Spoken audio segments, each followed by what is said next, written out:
ఖండిస్తున్నాం జూబ్లీహిల్స్ లో నిరుద్యోగులపై దాడిని ఖండిస్తున్నాం జూబ్లీహిల్స్ లో నిరుద్యోగులపై దాడిని వర్ధిల్లాలి నిరుద్యోగుల ఐక్యత అరెస్ట్ చేయాలి నిరుద్యోగులపై దాడి చేసిన కాంగ్రెస్ గుండాలని అరెస్ట్ చేయాలి నిరుద్యోగులపై దాడి చేసిన జూబ్లీహిల్స్ లో కాంగ్రెస్ గుండాలని ఈ రోజు జూబ్లీహిల్స్ లో నిరుద్యోగులపై దాడి చేసినటువంటి కాంగ్రెస్ గుండాలారా ఖబర్దార్. ఎందుకంటే నిరుద్యోగులకు హామీలు ఇచ్చి గతంలో ఢిల్లీ నుంచి గల్లీకి వచ్చినటువంటి రాహుల్ గాంధీ గారు మిగిలినటువంటి మేధావులు కానీ నిరుద్యోగులకు హామీలు ఇచ్చి నిరుద్యోగులను మోసం చేశారు.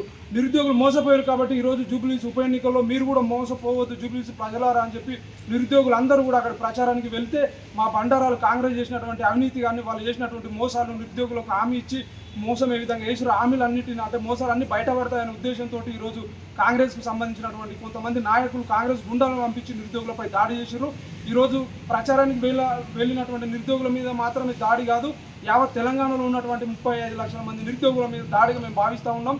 నిరుద్యోగులందరం కూడా ఇమీడియట్గా దాడి చేసినటువంటి కాంగ్రెస్ గుండాలను రేపట్లోకి అరెస్ట్ చేయాలి.